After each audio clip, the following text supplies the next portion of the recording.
All right, so in this video today, we're going to look at the purpose of testing physical fitness. Why do we actually do fitness tests, okay? Or why do, more appropriately, athletes do fitness tests, all right? It's not just to get a score on your report card for mummy and daddy to tick off for PDHPE. So before we get into the purpose or why we do it, there are some things that we need to have as a bit of pre-learning. So the first couple of things here are these terms valid and reliable. So anytime we're testing something, it doesn't matter whether it's a fitness test or whether you're in science and you're working on a hypothesis or something like that. The tests must be valid and the tests must be reliable. If they're not valid or they're not reliable, then the test data cannot be used. All right. So the first one is a valid test. What is a valid test? A valid test is a test that measures the variable that you are intending to measure. Okay. So if right up here, for example, a 1 rep max bench press is going to test your chest strength or your upper body strength. Okay. If I said that I was going to do a 1 rep max bench press to test my speed, that's not valid. Okay. The two things, the component being speed and the test is a strength test, don't match. So the test is not valid. So all tests have to be valid, all right? You can't just say you're going to do an Illinois agility test to test speed. Yes, while you have to run quickly in the Illinois agility test, it's designed to be testing more agility than speed. And there are better tests for speed. Tests also have to be reliable. Now this gets a bit tricky and long-winded, and I've read et cetera down here because there's many things here. But just to get you started. A reliable test is one that can be repeated multiple times and you arrive at the same result, okay? So, and to make this happen, certain variables need to be controlled for this to happen, all right? So for example, if we were completing the 1 rep max bench press to test our strength, we need to use the same equipment, so that same barbell, same weight plates, same weight collars, okay? The same location, so the same gym. The gym should be at the same temperature. The athlete should have completed the same warm-up. You know, they should have had the same diet. They should have had the same pre-routine, all right? They should probably, even to a degree, be wearing the same clothing because some type of compression clothing may enhance or decrease performance, et cetera, et cetera. Like this list just goes on and on and on. But it goes to show you that to make the test reliable, you need to control as many of these variables as possible, all right? So for example, if we look at one that's not reliable, if I went to test the 1 rep max bench press at my home gym using my barbell and the weight plates I've got and weight collars, and then I went to Genesis a week later and did my 1 rep max bench press, the results may be different. And it's not that I've gotten stronger or weaker in a week. It's just that there are too many variables which could add up to a different result. So that test wouldn't be reliable. Then finally, before we actually get into the reasons why we test physical fitness, bit of a recap for you. Now, I haven't wrote these up on purpose. You need to write these in your books. And if you don't know them off by heart by now, because you did them in year 7, you did them in year 8, you did them in year 9, you did them in year 10. If you did pass, you did them in pass as well. All right. You've done this multiple times. These should be just ingrained knowledge. And if you don't, Google it and write them down now in your books. There are 5 health-related components of fitness and there are 6 skill-related components of fitness. I've given you the first letters because I'm nice, all right? Know these off by heart. You'll need them for the next 2 years in this course. And hopefully you can just fill this out because you know stuff.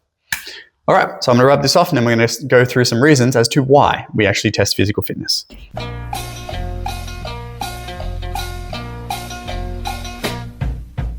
Okay, so here's our first set of, I'm going to give you 12 reasons why we should be testing physical fitness, okay, for athletes and also for general people, okay. I'm going to talk generally about the reasons why instead of just writing sentences and sentences, otherwise you would be writing for 3, 4, 5 pages, okay. So please do try and add some notes based off what I say here, but at the very least, get the main ideas down and then just add a couple of words or a small sentence that helps you understand what I'm saying. So the first reason is to predict future performance, okay? If we are able to test athletes, all right, at the start of a season, or even in a school setting, we test a bunch of students and we rerun them through a whole battery of fitness tests. And there are certain students that excel at speed work, okay? Or if we're looking at like a football team, NRL team, and there are certain players that excel at speed work, then we know that if that player is put in a position where their speed is going to be used, like let's say they do a line break and then they're able to break away from the pack, then we know that their performance will be excellent. Okay, so therefore we make arrangements for those players to be in positions where they can use their speed to their advantage. Number 2 is to place in appropriate training groups. Okay, so a little bit of year 12 work here, but if we bring it back, athletes have seasons, okay, pre-season, in-season, and post-season. In the pre-season training phase, okay, athletes will work on like general conditioning and then like position-specific training, okay? Now, if we have once again, let's just keep using an NRL team. We have a team and half those players have maintained a lot of their cardiorespiratory endurance over the break, and they're going back into pre-season training. And they don't need to work on cardiorespiratory endurance or developing it. They can start working on skill stuff or strength-based stuff. But let's say half the team is really, really unfit. They lost a lot of fitness over the break. So then when training camps happen, we'll put half into a cardiorespiratory endurance focused group, and we'll put the other half into a strength focused group. And the cardiorespiratory group will eventually join the strength and skill focus group. But to start off with, they don't have that base level, which is required. So they work on that first. But we're not going to make everyone do it because these guys aren't really going to benefit from it. They can do something else.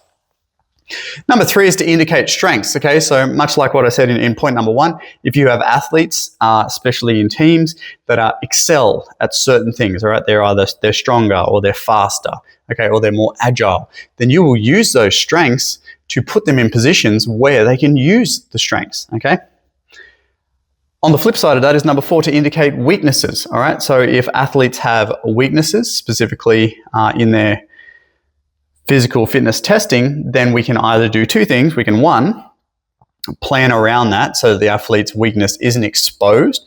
So for example, if somebody was not very fast, so talking about speed, you wouldn't put them on the wing. Okay, you would put them somewhere in the middle where they don't need to use that speed. Or secondly, if we've indicated a weakness, well, then we can go back and we can put them in an appropriate training group to develop their weakness to bring it up to everyone else's level. Number 5 is to identify special talents. Okay, so this comes back to number 1 as well. A lot of these are linked, but you'll know that in a school setting, particularly this happens at a young age, there are certain people that are just naturally gifted at certain things, okay? I always use this example, but in the first high school I ever worked in, there was a young individual who, for some reason, just absolute killer javelin throw, all right? Never thrown a javelin in his life, doing regular year 7 athletics because he didn't really do it in primary school. Year 7 athletics, and everyone else is throwing them 20 meters, etc. And this is all in the space of an hour. Like there's not a lot of coaching that happens in PE lessons. It's just sort of like, here it is. This is how you do it safely. Have a couple of practice goes, then we'll record it, then we move on. That's literally the scope of javelin in the time frame we're given. But this kid, his first throw was like 60, 70 meters. Like he threw well over half the oval. And so then from them, he actually went into a special training program through the AIS, which used to run them back down south then. And I actually don't know what he's doing these days, but this is just the example I use because he had a special talent for throwing a javelin. And so I'm hoping he ended up doing something with javelin. If not, that's really awkward. But anyway, number 6, to monitor progress towards goals. Okay, so not only for athletes, but for general people, if someone says, oh, I want to be able to run 5Ks in 20 minutes. All right, so 4-minute Ks, that's not too bad. All right, and at the moment they run 5Ks in 30 minutes. All right, so they'll do tests so that they have done a test, they know that they can run 5Ks in 30 minutes and they're absolutely buggered. Then they'll go on like a 4-week aerobic training program, and then they'll retest, and now they can run their 5Ks in 26 minutes, okay? Then they'll go on another 4-week training program, run the 5K test again. Oh, now they can run it in 21 minutes, and then etc. So you keep using the testing data to see how you are progressing towards your goals. And that also bakes into number 7, to measure improvement. So if we don't have a goal in mind, but we just want to continually get better, then you can keep measuring. So strength athletes will do this a lot. They'll run like a 8 to 12 week strength block. And then at the end of the strength block, pre-strength block, they'll test. They'll do a 1 rep max squat, a bench press, and a deadlift. may even do an overhead press, which is common these days. Then they'll run their strength block, may even be as short as 4 weeks, and then they'll do the same 3 or 4 big lifts again in 1 rep max, and hopefully they can see that they're improving, all right? And if they're not improving, then they probably need to make adjustments somewhere, whether it's adjustment to training, adjustment to nutrition, sleep, too many variables. But anyway, that's our first 7. I'll rub this off. We got 5 more. All right, I know I said 12, but I ended up putting these 2 together because it's sort of same.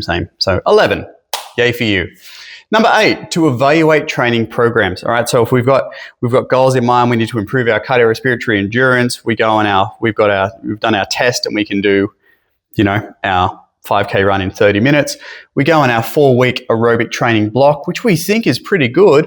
And then at the end of 4 weeks, we can now only run 5Ks in 29 minutes. Well, yeah, that's improvement, but you would kind of expect after a 4-week training program to improve a little bit more than just a minute, okay? So from that, we can go back, look at the training program and look at making adjustments so that we could make greater gains. Number 9, to provide incentives and motivation, all right? So a lot of the time, especially if you are a professional athlete, you are getting paid to, well, you don't get paid to perform. If you're a sports player in a team, you get paid to perform. But if you're like an Olympic athlete, you don't get paid unless you win, all right? I mean, there's sponsorships and things, but most of the time, those guys have jobs. And then outside of that, they train, and then hopefully they win. And then from winning, they end up getting revenue. But so motivation comes very limited. Like if you're an Olympic athlete, you train for 4 years to hopefully get a medal. And if you don't get a medal, that's so disheartening, all right? And there's nothing sort of in between unless you're doing like little meets along the way.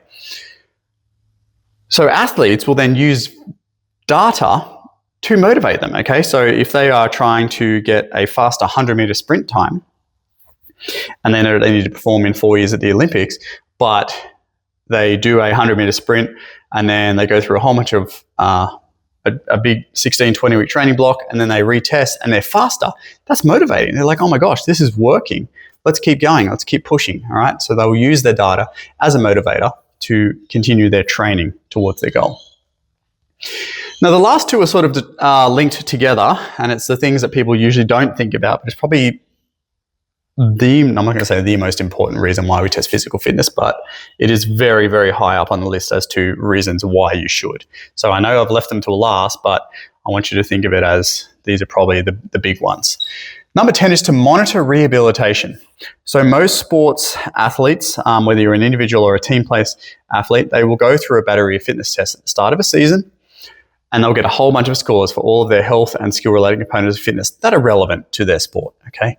Because remember, it's not valid if we are testing a sprinter on their balance, for example.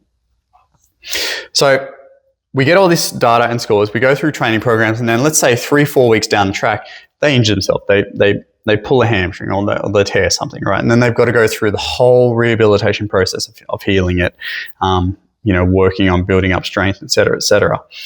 So we can use fitness data or testing data to monitor how they're going, all right? So let's say it is a sprinter, and let's say that they have torn their hamstring. Let's say that they tore it clean off the bone. They've gone with a non-surgical intervention, so it's going to take longer to heal, but hopefully it will heal back stronger than a surgical intervention. And we know that at the start of the season, they were able to do a 10 sets, 50 kilo hamstring curl. I'm just making this up, all right? 10 sets, 50 reps, strength, not 10 sets, 10 reps, 50 kilos hamstring curl. And then they've gone through the rehab process, and then we put them back on the hamstring curl, and they can now only do 10 reps at 30 kilos on the hamstring curl. Well, we know that from that data, their hamstring is 100% not as strong as it was pre-injury. So then we can keep working on that and keep working on that until we can get their post-injury level back up to pre-injury level. And then that data goes into number 11 to determine readiness to return to play. Well, if the sprinter we know could do like XYZ pre-injury, then they injured themselves, they've gone through rehab, we've monitored the rehab with testing, we know that they should physically be able to return to play when their post-injury testing data is the same as their pre-injury testing data, because then on paper and according to their body, they are physically fit enough to go back to their sports. All right. Now, there's other things that bake into that, like psychological stuff, but I'm sure we'll talk about that either later this term or next year. But for now, we're just looking at the physical fitness component of it. So we can use the data to determine whether athletes are healed up, whether their muscles and their joints and stuff are ready to return to play. So they were 11 reasons why we should be testing physical fitness in athletes. Thanks.